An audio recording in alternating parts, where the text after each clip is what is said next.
I was privileged to be part of a number of years of negotiations, and then the very exciting nail-biting ratification period. And then after a couple of years away, for others to begin the implementation, I was fortunate enough to be able to come back and work directly with the staff to make sure that we maintain momentum and meet the fulfillment of the implementation of the agreement. And I have never tried this before, but every time someone like Tom comes up, here's my family heritage, but I'll try and see if that works. My dad was Canadian. My mother was actually born in Russia. And then during the war years, we immigrated to Germany and finally came to Canada and married a good Alberta wife. And I grew up on a farm in central Saskatchewan. And then came to BC for work because my wife said she's not living anywhere else. She's from BC, so here we are. Real privileged to be able to have some experience in forest industry and then come to BC Hydro probably 18 years ago now. And then for the last 8 or 9 working with Aboriginal relations. And one of the exciting things for me is seeing what we had negotiated, taking a bit of a break, and then seeing the tremendous progress. And then now, it just seems like the pace is picking up. Chaplains organizing, they're governing, they're financing, they're becoming more stable, and they know where they want to go. And I think as negotiators, we saw things, we wrote things down and agreed to things in the agreement, but never once did you, I don't think anybody could really foresee what kind of opportunities we have. One of the exciting things for me is to see all the work that Laura's done for at least 2 years, and then the work that we're now doing on procurement, getting time together. People were always wondering, well, what do I get paid for? So we're taking the opportunity now to identify all of the work that we know that's happening in territory, that's Hydro's work. And we're just starting that 10-year curve, so we're just at the beginning. So, for example, if you want to be an apprentice, and we have apprentices, it takes 4 years to get there. 2 additional years if you have to upgrade. But Hydro has programs, and I think those brochures, there's some available there. If not, I'll take my card and I'll get you more. But we can make that within that 10-year period, and then after that, you're certified, you're licensed. It doesn't guarantee a job at Hydro, but guarantees you a job with that trade anywhere in BC. That's one of the things, and then many, many other things that I've seen Statling working for, talking about financial, economic independence, and then seeing the strength of the nation develop. I've had privilege to work with most of the communities, and now very directly with Ernest, and Janice, of course, and Rebecca, and Laura, and then had a number of times he's getting our streaming and taping done for us, which is really helpful. One of the biggest things is communications, and I think it was mentioned there that several times during the videos and also in the speeches that BC Hydro has to train their workforce or make them familiar with the agreement. And it's a big challenge because we keep rotating people around the province, so every time someone comes new to Kamloops or Vernon or services chaplain, there's always a hiccup. They'll show up on some doorstep and say, hey, we're doing some work. And it's, well, you got an agreement, you got to give us notice, and there's protocol. So we try to keep up to that, but we don't catch them all. I know Ernest was at a Kamloops session we had with our group, and the feedback we got was that that's the first time they've had an Aboriginal party along with the BC Hydro person come and make presentations. He said it was by far the best investment of their time they'd ever seen, and it's going to save them. It took the misery out of the relationship we have with the chaplain. And we've seen people like, I'll give you one example. Kyle Moses, his name comes up at Hackett. And we were taking some poles out of an agricultural land. He came into the council meeting that I was at the time and very respectfully says, no, I don't want to interrupt him if I could. So he was allowed in. He said, you know, I've got this big machine, it's a 200 or 300 size excavator, chewing up your land. You have something smaller that we could use? Because we just want to, devastate that land and have to repair it. And the chief and the council members were so impressed. To this day, I'll go back to Hackett and says, do you have any more Kyle Moses? Can you send him to the office? Can you clone him? But just the respectful nature, that one individual has made a difference. What we're trying to do is educate more and more of our people to have that same impact, not just to happen, but to everything. And I know when I returned to the file, I was very welcomed. I still feel welcome in the community, and just to work with the folks and see the progress. I think there's some very, very exciting times, not just for the relationship with BC Hydro and Staffing, but also for the independence and the economic success that Staffing's got a vision for and is starting to recognize. And for off-reserve communities, it's very interesting to see the different questions come up. Today there were some language-focused questions and some education. In Mission, for example, both Rebecca and Ernest were putting us on and said, so, you guys got these jobs, so how do you keep yourself trained up? It was a very good question. That's a good question. And Ernest gave a very good answer. And he said, well, how do you govern? Rebecca was able to do that. So every community has different things. In Kamloops, like a couple of folks had one in particular had a welding certificate. He says, what's the chances of a job in one of my communities within 2 to 4 years? That sounds pretty good, maybe not for us, but for contractors, because over 10 years we're doing this kind of work. So he's already looking out 2 or 3 years for the next phase of his career. So I was very excited to see that kind of foresight. And I think one of the things too that we want to make sure that as BC Hydro we're available, not just to Janice or Ernest Botanis, but directly. I have some business cards there if you're interested. I see. We took some of the brochures there. If there are any questions, we have people that will take you through individual review of your resumes, look at what you need for upgrading, and we actually pay for people to go through the entire apprenticeship. So you get paid all the way through, and you get a certification at the end.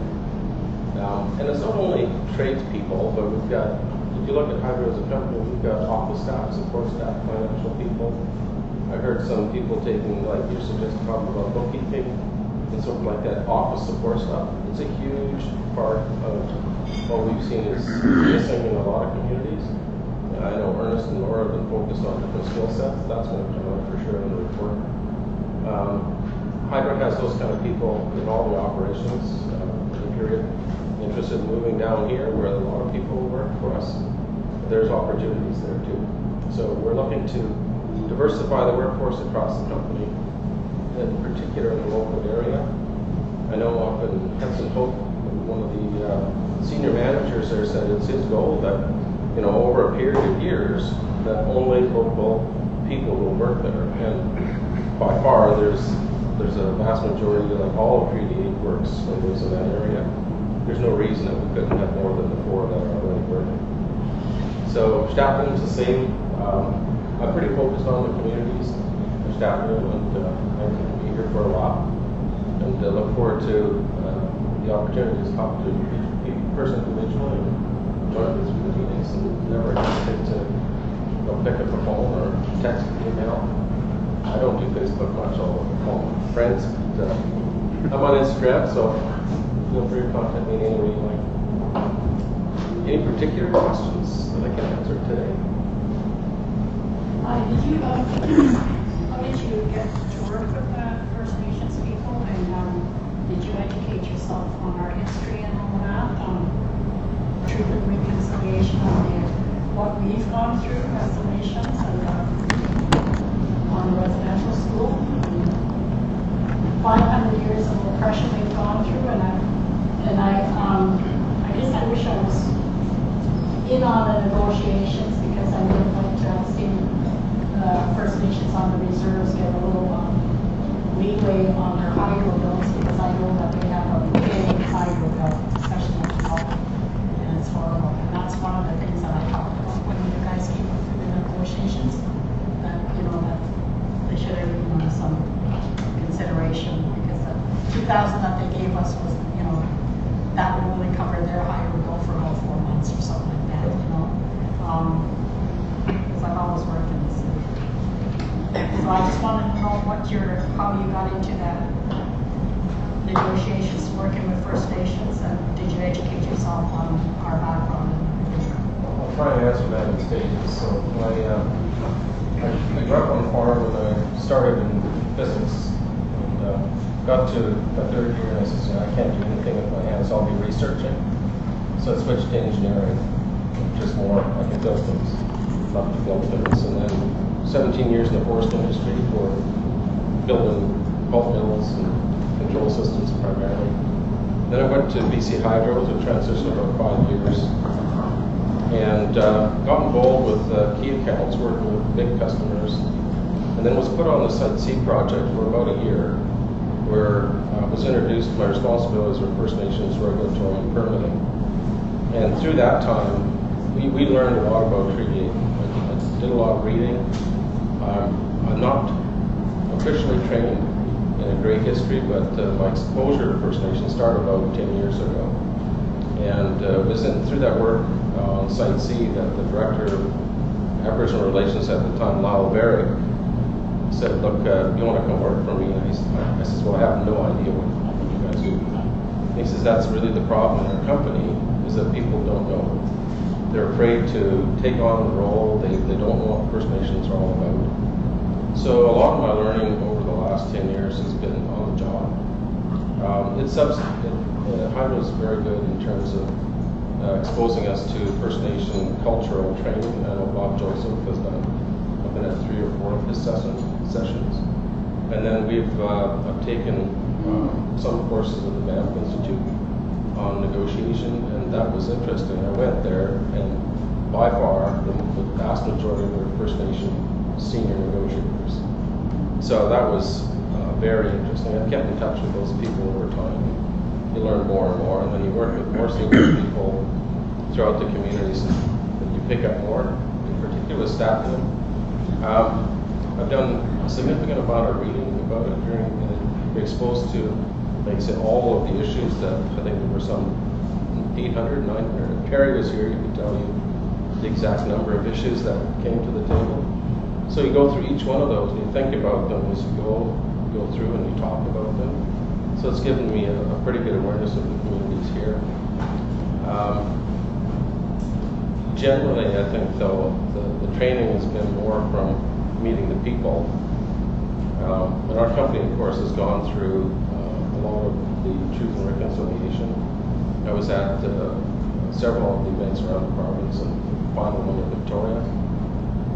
The fellow I worked with primarily in this file was a significant part of that and taught me a lot of background. Lyle Barrett was instrumental in getting the company's involvement. And he just emphasized the fact of, obviously the residential school, but more so the long generational history of First Nation Aborigines in the province of BC in particular. He's left Hydro and gone to more of a global focus for sustainable development of Aboriginal issues. So I keep in contact with him, so treat him so more as a mentor than anything else.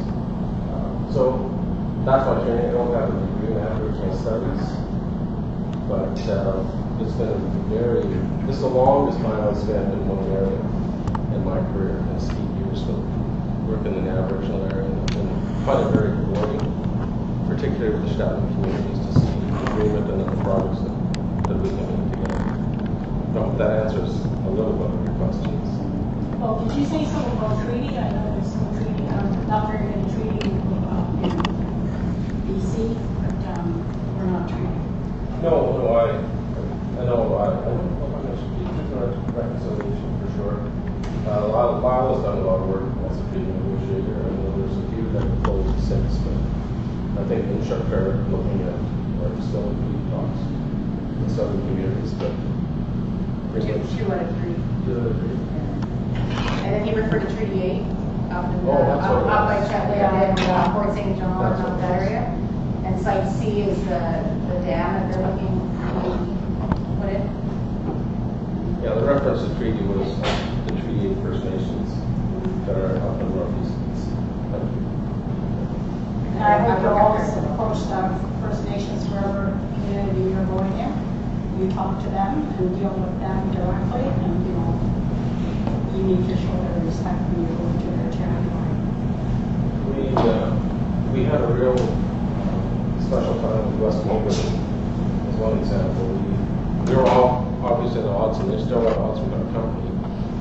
But they did engage us on one project, and finally the elders told their leadership that we want to talk to Hydro directly.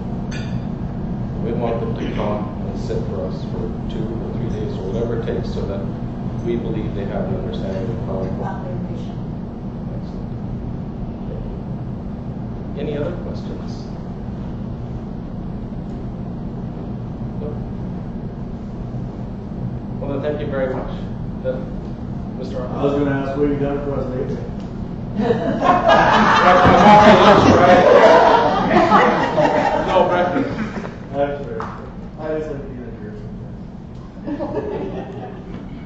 He's good at it. Yeah. He's good at his job.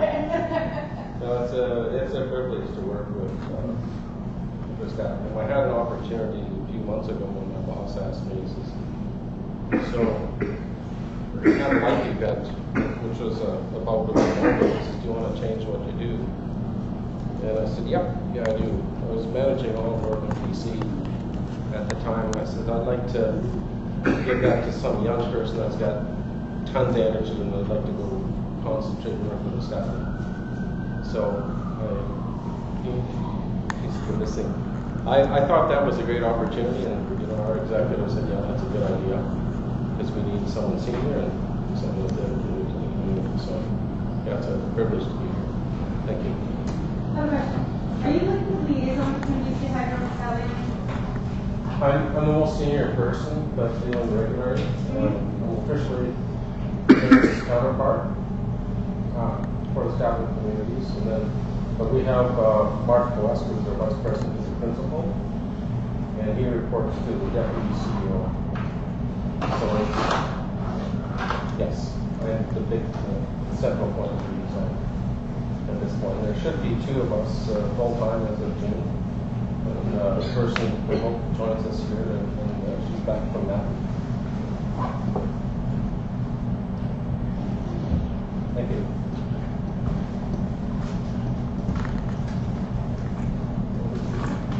Back to me or back to me? I'll take 2 seconds. Hey, thanks, Al. That was great, and you're not listening to me. Ernest is talking in class. Okay, so next up we have Janice is going to talk to us about our disaster management project. Hi everyone, it's good to see you all here. Some new faces, familiar faces, relatives and friends. So I've been working with SGS as a relations manager for almost 2 years. So I'm the point of contact if you have questions on information and you don't know how to maneuver around. You can email me. I don't have the business cards, but on the Red Cross, my email is down at the bottom, so that you can contact me through that. So SGS has a memorandum of understanding with Red Cross, and we've submitted a project together through Indian Affairs to get some funding. So we're doing a disaster management hazard and risk assessment. So it's first phase. It's within the Statland territory. So Rosie Holmes was hired through Red Cross, and her term is to the end of March. And she's going around to the communities currently and meeting with them so that they can identify the risks. And then after that, they're also identifying like the capacity and resources within the community. So once that is done, then they'll know what the needs are as far as training, and then another proposal would be submitted, hopefully to get some funding as well. And then the third phase would be in exercising the emergency plans, like Ernest already spoke earlier about the emergencies plans. Each community has an emergency plan. Many of them need to be updated. I think Halklet is probably the most updated because of the 10-mile slide, so they keep theirs updated regularly. And also we've got a relationship with the Justice Institute. so that we could get some funding for first responder training. The southern communities, they did offer the first responder training already in the fall. They were funded through First Nations Health. We didn't have the same opportunity in the northern communities, so we were able to access some funding through RBC for that. And we're going to have an information session probably in mid-February, and that'll be in Lillooet. And the information will go out to the communities on who can participate, who they want to be a part of it. So it'll be distributed to the communities. And the information session will also provide information on it as a career through the paramedic training as well. So that's an opportunity. They were talking to us that the paramedic training is going to be going into like a bachelor's degree, probably 5 to 10 years. So it's a good opportunity. They did have the paramedic training in Lillooet last year. I think it was last spring, and they had some people who were trained, but there aren't too many who are pursuing it as a career after that. And with I think Al did provide some information on their BC Hydro.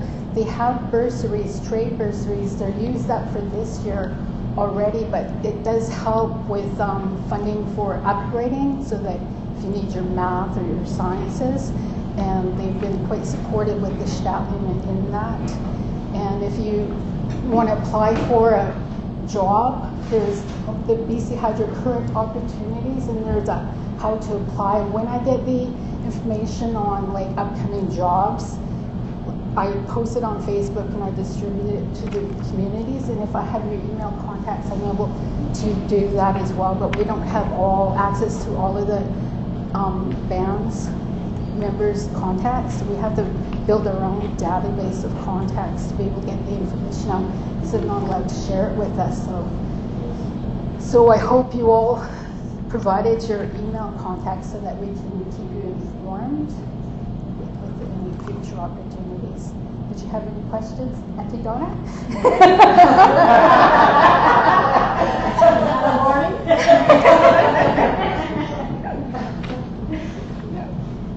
So I'm so glad to see you all out.